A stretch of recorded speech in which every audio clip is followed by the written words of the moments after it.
बिस्मिल्लाहिर्रहमानिर्रहीम। अस्सलाम वालेकुम स्टूडेंट्स, कैसे हैं आप लोग? ठीक ठाक हैं।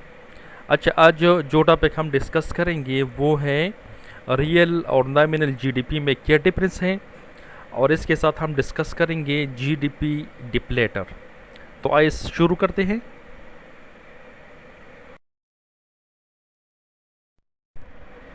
नॉमिनल जीडीपी को हम मॉनेटरी जीडीपी भी कहते हैं।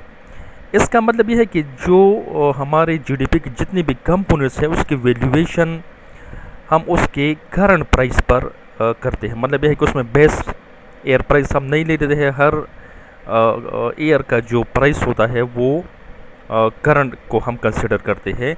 तो इसको हम नॉमिनल जीडीपी कहते हैं। इसमें इन्फ्लेशन को हम कंसिडर नहीं करेंगे। ठीक है। अब एज्यूम करें कि परस करें हमारे पास एक कंट्री है, उसमें एक कमोडिटी प्रोड्यूस हो रहा हो।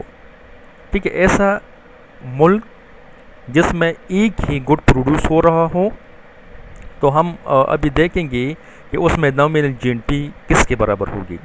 ठीक है। और पिन का जो प्राइस है वो ₹1 है।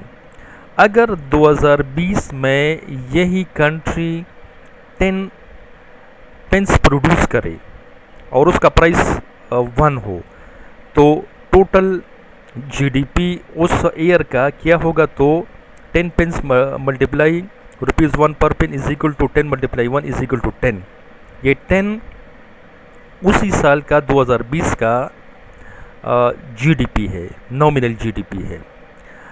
अब 2021 में हम ये कंसिडर करते हैं कि जो कमोडिटी है उसकी क्वांटिटी इंक्रीज नहीं हुई बल्कि वो कांस्टेंट है, और जो प्राइस है वो इंक्रीज हो गया, प्राइस डबल हो गया। ठीक है। 2021 में कीमत डबल हो गई, लेकिन जो क्वांटिटी है उसमें इंक्रीज नहीं हुआ। तो इससे भी हमारे जीडीपी में इंक्रीज होगा। वो इस तरह कि वही 10 पेन हम ले लेते हैं क्योंकि क्वांटिटी में इंक्रीज नहीं हुई, लेकिन जो प्राइस है वो डबल हो गया, 1 से ₹2 हो गया। तो अब हमारे पास जीडीपी 20 हो गई। मतलब ये है कि यहाँ नॉमिनल जीडीपी 10 से 20 हो गई, लेकिन ये इंक्रीज सिर्फ और सिर्फ कीमतों में इंक्रीज की वजह से ये जीडीपी इंक्रीज हुए, बल्कि जो क्वांटिटी ऑफ कमोडिटी है उसमें इंक्रीज या डिक्रीज नहीं हुई, बल्कि वो कांस्टेंट है। तो इस किस्म की इंक्रीज जो जीडीपी में होती है वो असल में नॉमिनल इंक्रीज या मॉनेटरी इंक्रीज होती है। तो इसको हम जो 2021 ईयर जो 2021 है उसकी जो नॉमिनल जीडीपी है वो 20 होगी। अच्छा, इसमें मेन पॉइंट ये है कि यहाँ जो जीडीपी है वो 10 से 20 हो गई, मतलब डबल हो गई है। ठीक है। जीडीपी में जो इंक्रीज है वो डबल है, लेकिन ये इंक्रीज सिर्फ मॉनेटरी टर्म में है, ये नॉमिनल इंक्रीज है। ठीक है।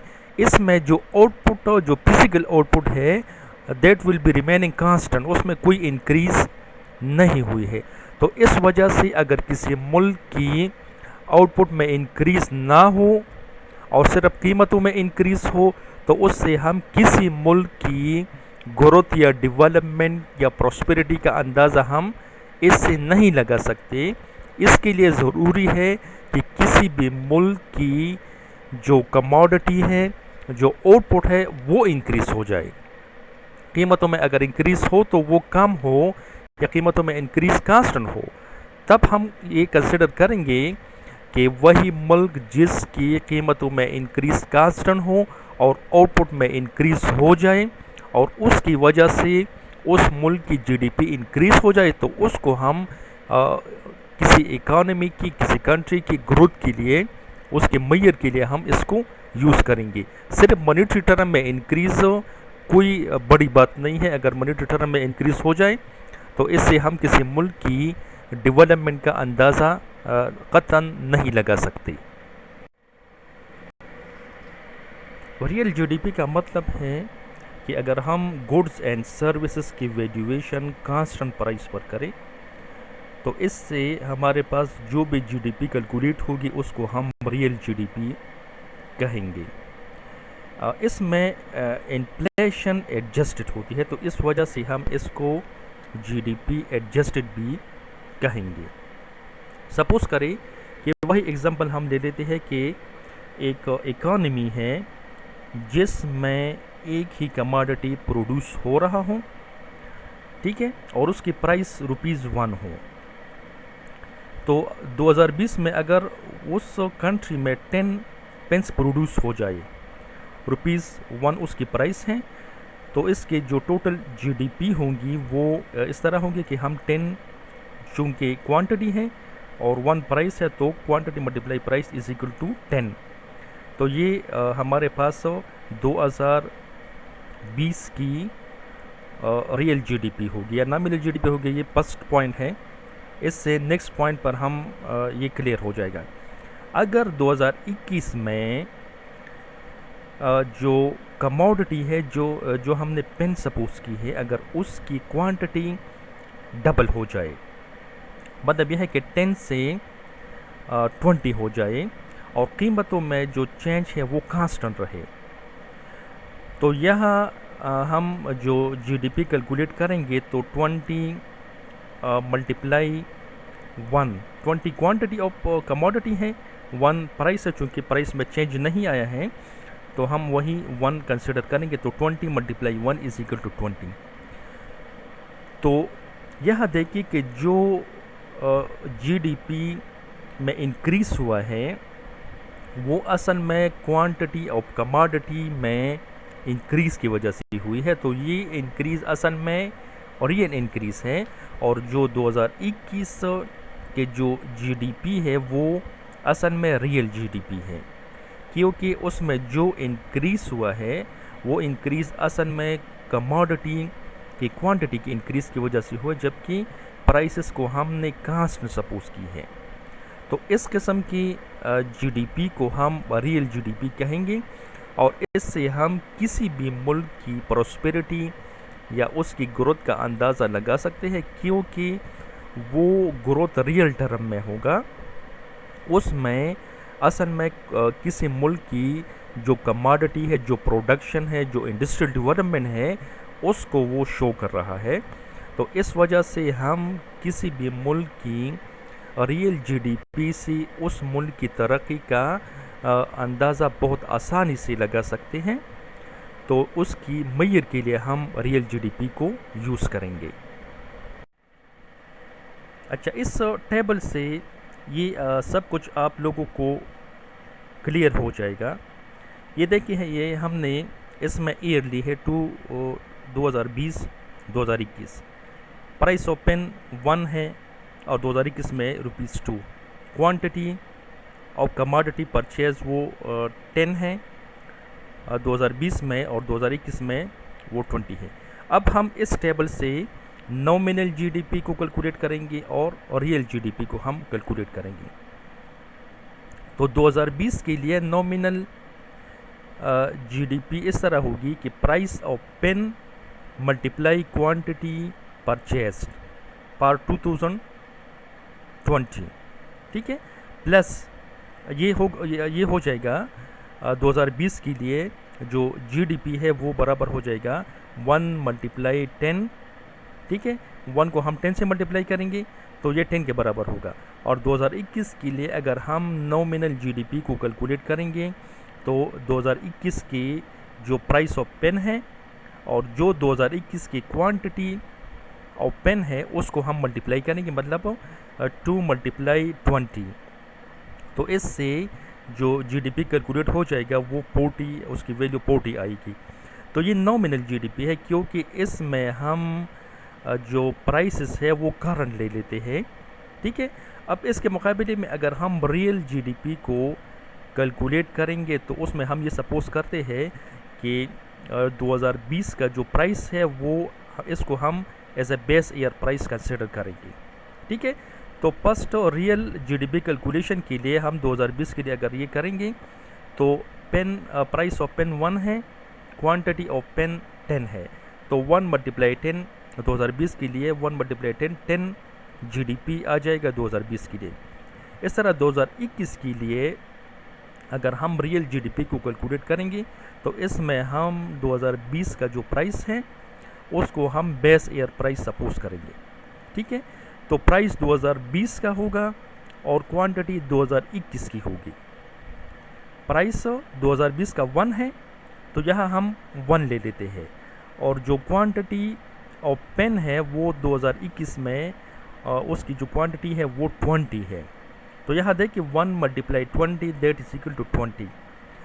तो यहाँ जो इंक्रीज GDP में हुआ है वो असल में रियल टर्म में है, और यह जो इससे ऊपर के टेबल में 10 से 40 है, ये इंक्रीज़ असल में GDP में जो हुआ है वो नॉमिनल टर्म में है। अब देखिए 2021 की GDP 40 है और यहाँ 2021 की रियल GDP वही ऊपर वाली नॉमिनल है, ये रियल है। तो 2021 की जो रियल GDP है वो 20 है। मतलब यह है कि नॉमिनल GDP 2021 में 40 है, वो जो रियल GDP 2021 में 20 है उससे ज़्यादा है। तो अगर यहाँ हम देखेंगे अगर किसी साल के रियल GDP और नॉमिनल GDP में डिफरेंस आ जाए तो ये डिफरेंस पॉजिटिव भी हो सकता है, ये डिफरेंस नेगेटिव भी हो सकता है, बाज़ औक़ात ये डिफरेंस बराबर भी हो सकता है, मतलब ज़ीरो हो सकता है। तो हम ये सपोज़ कर लेते हैं कि अगर रियल GDP 2021 के लिए इसकी जो वैल्यू हमारे पास आई थी ये 20 है, और जो नॉमिनल GDP पर 2021 है वो 40 आई थी। तो इसका मतलब ये है कि रियल GDP की वैल्यू कम है और नॉमिनल GDP की वैल्यू ज़्यादा है।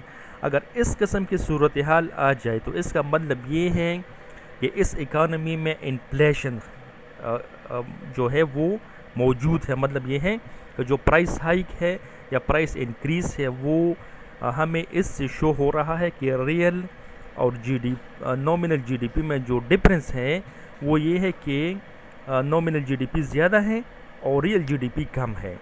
तो ये शो कर रहा है कि इस इकानमी में इन्फ्लेशन मौजूद है।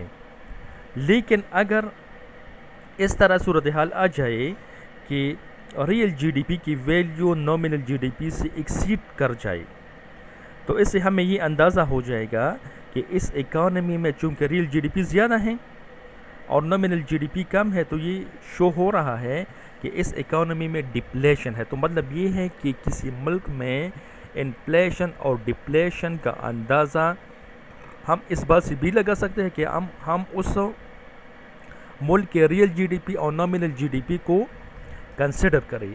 अगर नॉमिनल GDP ज़्यादा है रियल से तो मतलब इन्फ्लेशन है, अगर रियल GDP ज़्यादा है नॉमिनल से तो इसका ये मतलब होगा कि उस मुल्क में डिप्लेशन है।